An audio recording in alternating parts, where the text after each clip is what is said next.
Une nouvelle semaine riche en matchs de Coupe de France. Esprit Coupe est bien sûr au rendez-vous. Au sommaire, focus sur 5 affiches du 8e tour. Retour en images avec Aurélien Renaud sur les faits marquants du week-end. Acte 1, la caméra de David Komerok est allée dans le Nord à la rencontre de l'US Lambré-les-Doués. Suspense pour le scénario final, son match face à l'US Boulogne ayant été reporté à mardi.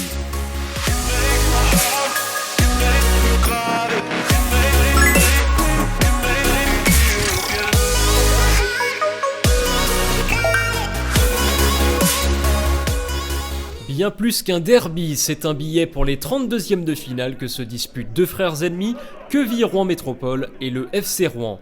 Si la ville au sans clocher est assurée d'avoir un représentant dans le tableau final, reste à savoir lequel de ces deux clubs historiques de Normandie aura l'avantage. Si la première tentative est pour QRM, le FCR réplique aussitôt par Djoko. Les Diables Rouges, qui évoluaient samedi en bleu, tiennent le choc à la mi-temps face aux finalistes de la Coupe de France 2012. Mais c'est bien Queville qui ouvre le score à l'heure de jeu.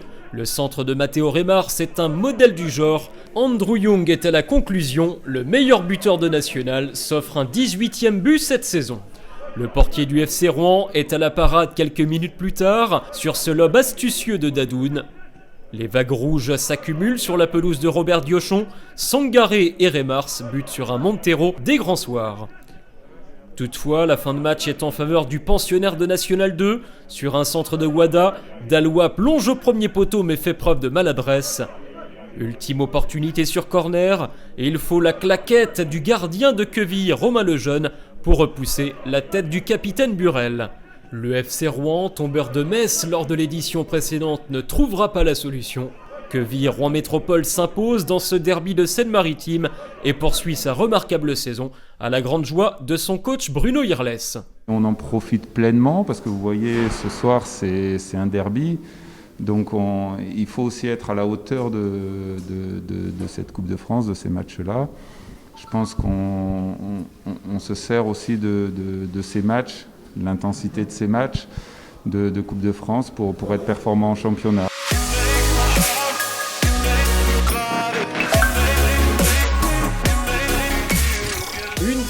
Séparés au coup d'envoi les Girondins de Mérignac-Carlac et le Stade Poitvin, tombeur au tour précédent des Basques d'Anglet.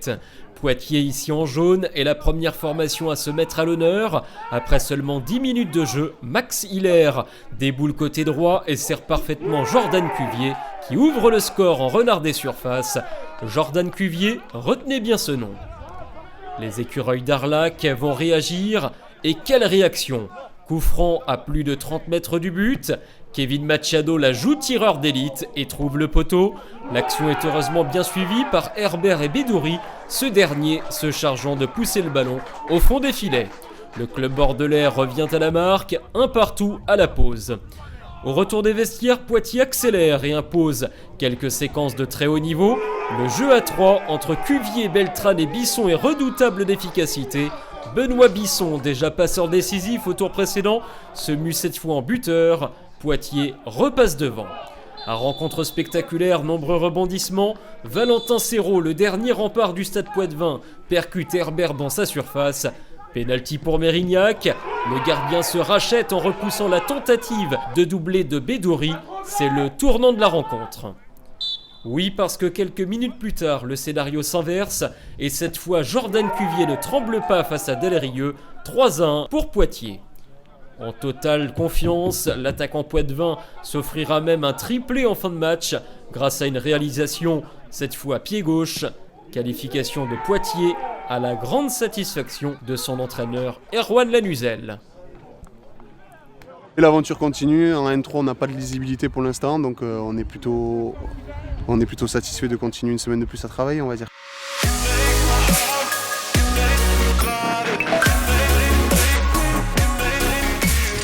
Une semaine après son exploit retentissant contre Villefranche, le FC Andrézieux-Boutéon avait rendez-vous dans la périphérie clermontoise pour y défier Chamalières lors d'un duel indécis.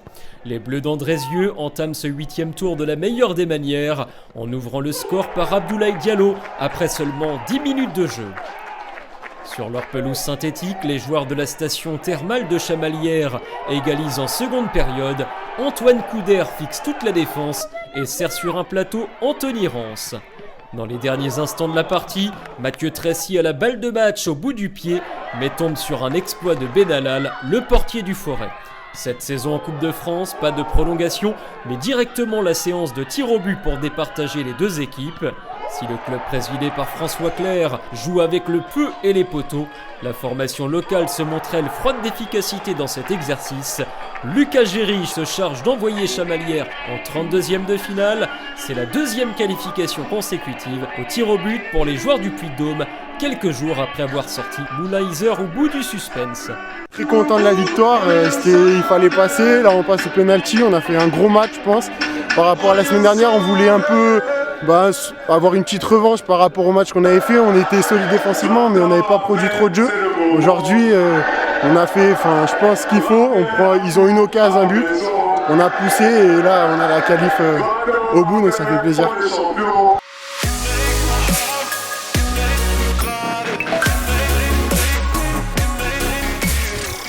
L'Entente Saint-Clément-Montferrier, équipe de Régional 1, recevait au nord de Montpellier la formation de Canet-en-Roussillon, évoluant 2 divisions au-dessus en championnat.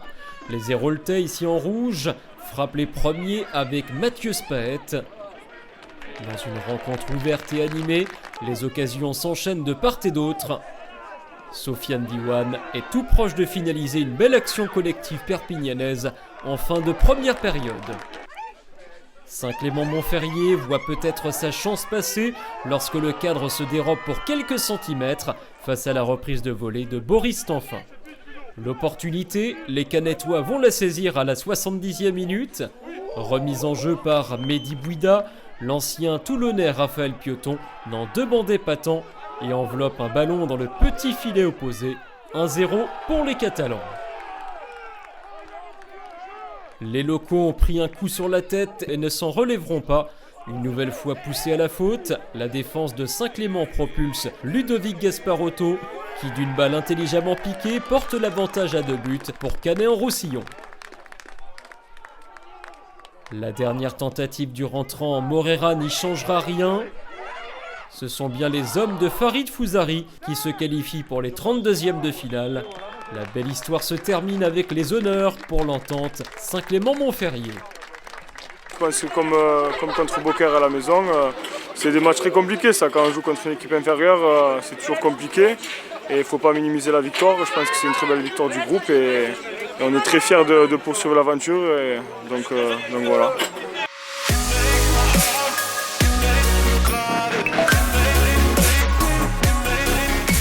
Cap sur la Bretagne, où l'US Montagnard, le club d'Inzin-Zac-le-Christ, recevait les Costarmoricains de Dinan-Léon, favoris sur le papier. Mais la montagne porte bien son nom en Coupe de France, du haut de ses 2 huitièmes de finale dans son histoire. Le Dinanais Anthony Vermet peut en témoigner après un face-à-face remporté par Mathéo Petitjeunnet, le gardien passé par Concarneau. Les locaux montent en puissance. Guillaume Rosic centre pour Antoine Blaillot, lancé pleine balle vers le but. 1-0 pour les Montagnards, juste avant la pause. Dinan-Léon, pensionnaire de National 3, ne souhaite pas en rester là et réagit au retour des vestiaires. Parfaitement servi par Lefebvre, Victor Brault fusille à bout portant Petitjeunnet, mais la montagne est toujours debout. Dans les derniers instants, le portier dinanais Barbé monte sur l'ultime corner, qui s'y frotte 6 piques. Les esprits s'échauffent, Touré et Maintenant sont priés de rejoindre les vestiaires. Dans le cadre champêtre du stade Manebra, théâtre de bien des exploits, le club morbihanais de l'US Montagnard retrouve les 32e de finale de la Coupe de France. La montagne était définitivement trop haute pour le FC Dinan-Léon.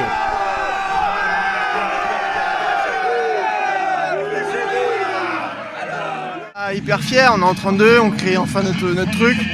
Parce qu'entendre le passé du club c'est génial, mais on voulait aussi créer notre histoire. Et puis là on va en 32. Bon après il y a la crise sanitaire, mais bon on peut quand même en profiter quoi.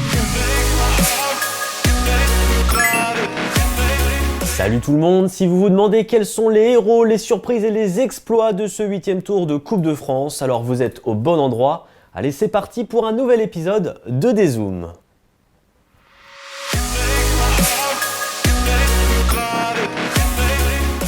54 buts inscrits au cours de 26 matchs, dont 8 se sont achevés par une séance de tir au but et une centaine d'émotions en tout genre. Ce 8e tour de Coupe de France a fait la part belle au charme légendaire de l'épreuve.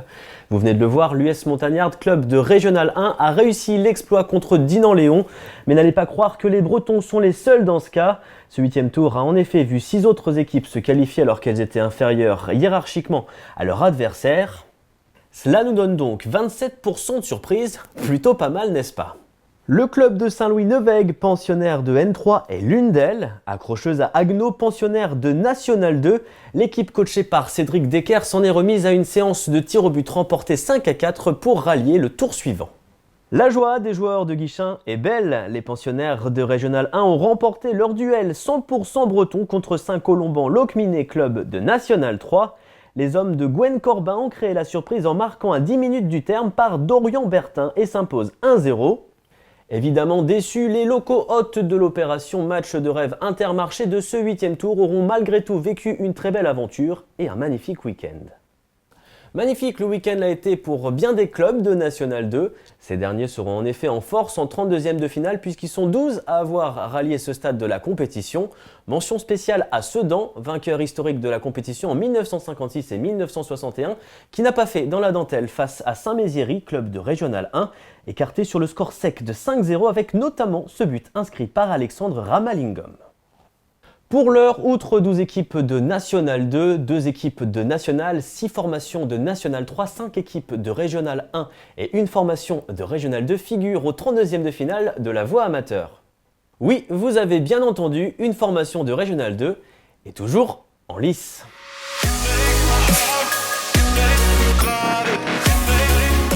R sur la liste sera donc encore une fois notre petit poussé la semaine prochaine. L'équipe de Régional 2 résiste encore et toujours dans cette Coupe de France. Elle occupe d'ailleurs une place de choix dans cette nouvelle séquence où l'on a souhaité mettre en avant 4 héros de ce 8e tour. Ils s'appellent Anthony Payet, Asdin Hamdoun, Mahamé Gassama et Anthony Baudel. Leur point commun, avoir vécu et nous avoir fait vivre un week-end de rêve. On commence avec vous, Anthony Payet. Vous avez inscrit un but dans le jeu et le tir au but de la victoire de votre équipe Romorantin sur le terrain d'Orléans, équipe de National. Racontez-nous un peu les émotions que vous avez ressenties. Très content parce qu'on s'attendait à un match très compliqué. En tout cas, si on se compare au tour d'avant, cette fois-ci c'était nous l'outsider, on va dire. C'était l'équipe qui hiérarchiquement était en dessous. Mais on s'est dit que si on jouait les coups à fond, si on posait notre jeu, au moins on pouvait les déranger sur le match. Et comme on n'a que la Coupe de France pour s'accrocher en ce moment, on a tout donné sur ce match-là. Et on a fait vraiment une belle performance, que ce soit en termes de jeu, même si on a gagné tir au but. On a fait un vrai match et je pense que pour nous, ça va rester un match référence. Asdin Hamdoun, vous êtes pour votre part l'entraîneur de l'équipe de Saint-Brice que vous avez conduit pour la première fois ce week-end en 32e de finale. On imagine que c'était un moment particulier pour vous. Elle est énorme. Moi, j'avais eu la chance en tant que joueur de vivre déjà un parcours qui s'était terminé en 32e. À l'époque, c'était au Vélodrome. Le vivre aujourd'hui en tant que jeune coach, c'est super. C'est super. Le petit bémol, c'est que malheureusement, on peut pas partager ça avec nos proches, entre guillemets, physiquement parlant, sur le terrain de par le Covid. Mais le feeling, le sentiment à la fin du match, il est énorme et c'est le travail qui est récompensé. On passe à l'UF Mâconnais, équipe de Régional 1 dont vous êtes le capitaine, Mahamé Gassama. Vous voilà donc en 32e de finale. Alors quel effet ça fait ? Franchement, c'est une joie énorme, surtout que ça a été diffusé aussi. Donc à la fin du match, tu reçois des messages de tes amis, de ta famille, tu reçois des vidéos. Franchement, c'est quelque chose d'énorme. Je pourrais pas décrire le sentiment que j'ai ressenti au moment de la victoire, mais voilà, c'est indescriptible, c'est incroyable. Alors Mahamé, est-ce que vous avez un souhait pour la suite ? J'ai envie d'aller le plus loin possible, en fait, clairement. 32e, c'est pas assez pour moi. Là, j'ai envie de tout arracher au prochain tour. On termine avec la muraille du Nord. Anthony Baudel, vous êtes le portier héroïque de l'équipe d'Air sur la liste. Vous retrouvez les 32e de finale encore une fois après 2004. Racontez-nous un petit peu cette qualification, notamment ce dernier tir au but. J'en ai parlé avec 2-3 copains dans le vestiaire. Alors, c'est pas prétentieux de le penser comme ça, mais j'étais persuadé qu'il allait se passer quelque chose. En fait, dès que j'ai pris le ballon, j'ai embrassé le ballon, j'ai pensé à mes filles.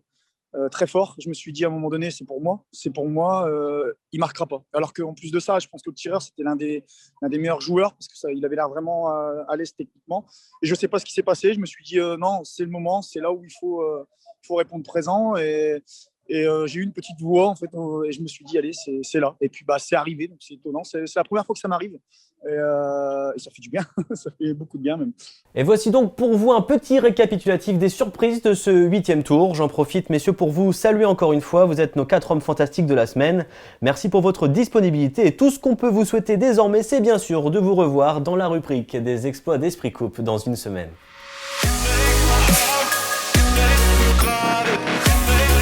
Et sinon, on joue aussi ce week-end des matchs comptant pour le 7e tour. Les matchs en retard ont vu les qualifications de Laval sur le terrain de Saint-Philbert-Grandlieu, du Red Star contre Bobigny et de Sablé-sur-Sarthe à Gorges. L'autre club de Régional 2 encore debout dans cette Coupe de France a frôlé l'exploit, mais a dû s'avouer vaincu au tir au but. Et sinon, auteur d'exploits remarquables au tour précédent, Arras à Lune-Plage, Andrézieux-Boutéon à Chamalières, Feur contre le Puy-Foot 43, ou encore notre coup de cœur vénitieux que l'on voit à l'image contre Annecy ne verront malheureusement pas les 32e de finale. Tous peuvent être fiers de leur beau parcours en Coupe de France. De parcours en coupe, il a aussi été question la semaine dernière pour les clubs professionnels. 12 clubs de Ligue 1 parmi lesquels le tenant du titre, le Paris Saint-Germain, mais aussi les têtes d'affiche que sont Lille, Lyon, Monaco ou l'Olympique de Marseille seront présents en 16e de finale à l'heure de la réunification avec la voie amateur. 3 clubs de Ligue 2 auteurs d'exploits seront aussi de la partie. Toulouse vainqueur à Bordeaux, Sochaux qualifié face à Saint-Etienne et Valenciennes, dont voici la splendide réalisation de Kevin Cabral lors du succès 4-3 obtenu sur la pelouse du Stade de Reims. Si ce but vous a plu, que dites-vous du top 3 du week-end, à commencer par ce lob subtil signé Bissourou Touré qui valide la qualification de Fleury sur le terrain de Louan-Cuiseaux dans un duel 100% National 2. On a aussi adoré cette réalisation signée Alexis Peuget avec l'équipe de Rumilly-Vallière contre Saint-Priest. Encore un match entre deux équipes de National 2, une demi-volée très pure qui valide une qualification historique en 32e. Enfin, Castelnau-le-Crêt, équipe de R1, a perdu sur le terrain de Fabrègue, pensionnaire de National 3. Mais c'est peu dire que ce but a mis le club en lumière. Cet éclair de génie n'a pas suffi à qualifier Castelnau-le-Crêt, mais il fait désormais partie intégrante de l'histoire de ce 8e tour. Pour finir, notez que les affiches des très attendus 16e de finale seront déterminées par un tirage au sort qui aura lieu sur Eurosport ce dimanche 21 février. Vous retrouverez toutes les affiches tirées au sort ainsi que l'identité des 17 qualifiés de la voie amateur dans le prochain Esprit Coupe. D'ici là, je vous dis d'ores et déjà à la semaine prochaine.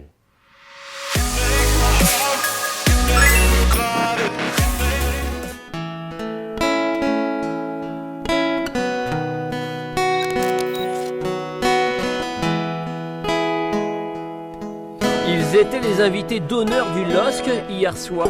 C'est même leur entraîneur qui a donné le coup d'envoi. Pierre et ses joueurs ne pensent plus que Coupe de France. L'Ambre est devenu le petit poussé français de la compétition et quand on parle de coupe dans la région, forcément on pense à Calais.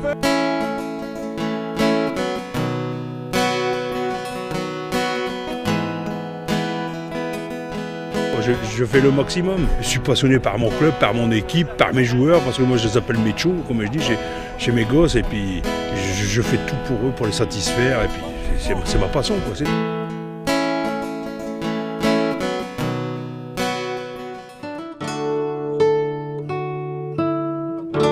Et après on a recommencé en 2003. Et en 2003 on est allé en 16e de finale. Des souvenirs plein la tête. Et puis une aventure encore une fois humaine qui est restée, qui sera marquée et on est unis pour la vie par rapport à cette Coupe de France. La Coupe de France a apporté beaucoup de choses à l'Ambre, surtout elle le fait connaître. J'ai reçu des courriers de toute l'Europe. C'est un club où il y a beaucoup de camaraderie. C'est vraiment un club de copains. On a une bande de copains qui fait tourner, comme on dit dans la baraque, les blancs.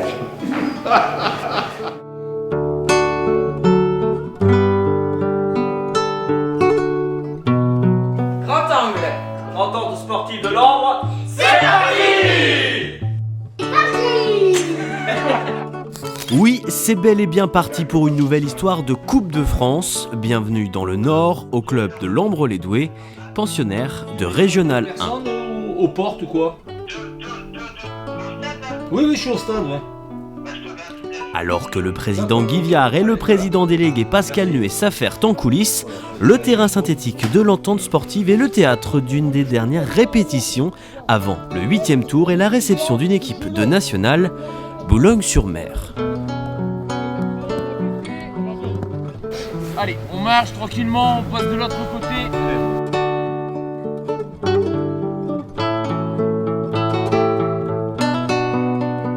C'est à nous, le staff, de les transcender. Et après, je pense aussi que la motivation doit venir de leur part. J'ai l'ensemble des joueurs là, qui n'ont jamais connu un 8e tour de Coupe de France. Il n'y en a que quelques-uns, mes anciens, qui sont âgés de 35 ans. Donc voilà, c'est de la chance. C'est une chance pour nous, pour tout le monde, de pouvoir vivre ce 8e tour. Donc voilà, à nous de tout faire sur le terrain pour pouvoir l'emporter face à Boulogne.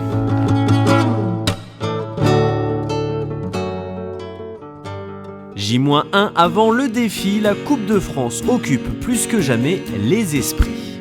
C'est le tirage des 32e de finale de la Coupe de France voix amateur. Donc on est en train de regarder notre potentiel adversaire si jamais on fait l'exploit face à Boulogne. Ou US Boulogne. Lambre ou Boulogne. L'ES Lambre qui dispute sa première saison de Régional 1 et qui est encore présente du côté de la Coupe de France. C'est nous là. On recevrait si jamais. Contre FC Lune Plage ou Arras. Le club de Arras. Arras qu'on a déjà joué, on a perdu en championnat 3-1 contre eux. Une grosse écurie qui est descendue de N2, N3, mais qui reste vraiment un gros calibre. On verra bien. Aujourd'hui, c'est test antigénique et bien évidemment, il faut être négatif aux deux pour pouvoir assister à la rencontre. Donc on est parti. C'est des moments jamais plaisants, mais on est content de le faire. Ça veut dire qu'on se qualifie depuis 3 semaines, donc on est content de venir pour pouvoir participer à la rencontre. À bientôt. On pleure un petit peu, quoi. C'est jamais agréable, mais c'est fait. Au suivant. Les tests Covid opérés avec succès, les rendez-vous vont alors s'enchaîner pour les ch'tis footballeurs de Lambre. Réveil à 4h, arrivé à l'entreprise à 5 pour aller se faire tester à midi. Rentrer, prendre une petite douche et aller à la cryo avec les copains.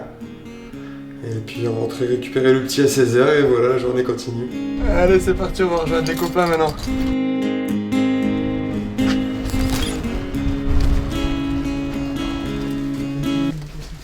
Oui, il va regarder mon genou un peu. Parce que j'ai une petite douleur au début de semaine. Donc il va vérifier tout simplement. Petite vérification. Et alors? Angénique, même l'angénique, t'as pas eu le résultat? Non.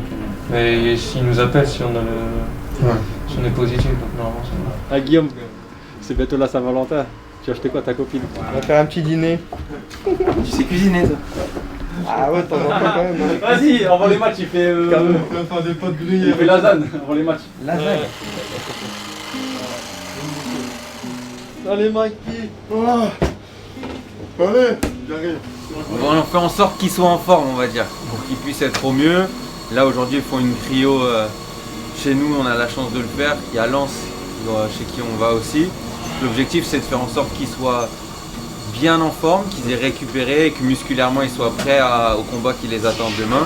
Avec une victoire, nous on l'espère et on les suivra. On les suivait déjà avant, on les suivra aussi après. Avec grand plaisir en tout cas.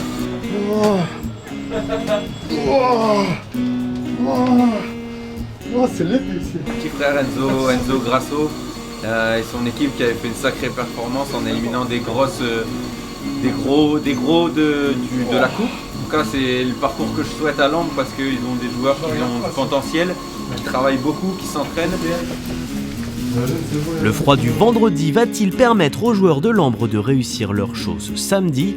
C'est bien évidemment toute la question. Samedi est justement arrivé plus vite que jamais en cette mi-février et rendez-vous est donné dans la famille de Guillaume Milon. Privée de stade, elle compte bien assister devant son écran à un exploit des Lambrésiens.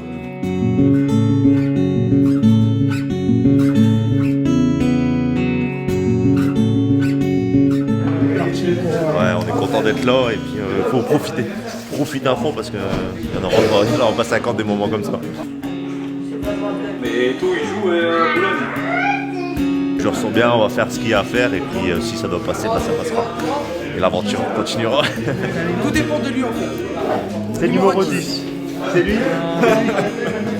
Tu vois le Meister, celui qui distribue les passes, fait pas le timide. C'est lui. C'est une histoire de mental aujourd'hui, c'est une histoire d'esprit. Esprit coupe, hein, l'émission porte bien son nom. Mais ben, la Coupe de France, c'est ça, c'est l'esprit, c'est le mental avant tout. Le mental et la Coupe de France, un mariage qui a déjà enfanté tant d'exploits par le passé. On a un sponsor, on a deux sponsors aujourd'hui qui nous offrent un suite d'échauffement. Je voudrais qu'on les applaudisse, qu'on les remercie. Bah, on m'appelle Monsieur Lagagne, parce que dans la tribune, je crie toujours Lagagne, Lagagne, Lagagne. Alors quand il me voit, Lagagne, je dis, là je suis Boulogne. Lagagne. Moi je les suis, s'il gagne tant mieux, je suis heureux. 20 ans après, pourquoi c'est inoubliable? Il est là, ils ont fait quelque chose d'extraordinaire, on en parle encore aujourd'hui.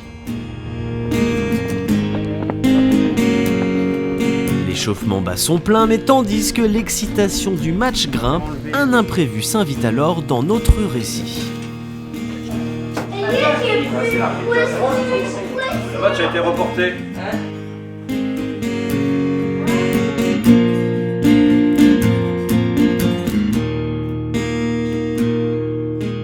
Nous avons tous convenu qu'il était important pour l'esprit de la Coupe et puis pour la représentativité donc, du district et puis de notre club d'aller défier Boulogne chez eux. Montrer aux Douaisis, montrer aux Hauts-de-France, montrer même à la France que le petit club de Lambre-les-Douais est capable de relever ce défi. Voilà. Ça va être très difficile, mais rien n'est impossible.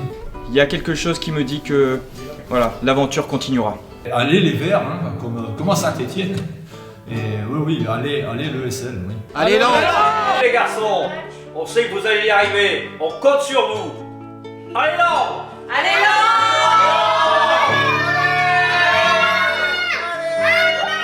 Allez Lambre-les-Douais, allez les garçons, allez les petits. Il paraît que les grandes histoires ne finissent jamais, chacun de nous doit simplement aller et venir dans le récit. Rendez-vous jeudi pour connaître le dénouement de l'histoire du 8e tour de Coupe de France de Lambre-les-Douais. Comment il criait Lambrésien, Lambrésien, Lambrésien. Voilà, laissez chanter. Ah oui. Lambrésien, Ah ben, mercredi, ils sont venus. Non, mais je veux pas passer à l'Olympio. Putain, je viens de sortir une vapeur dans mon dos là. Ati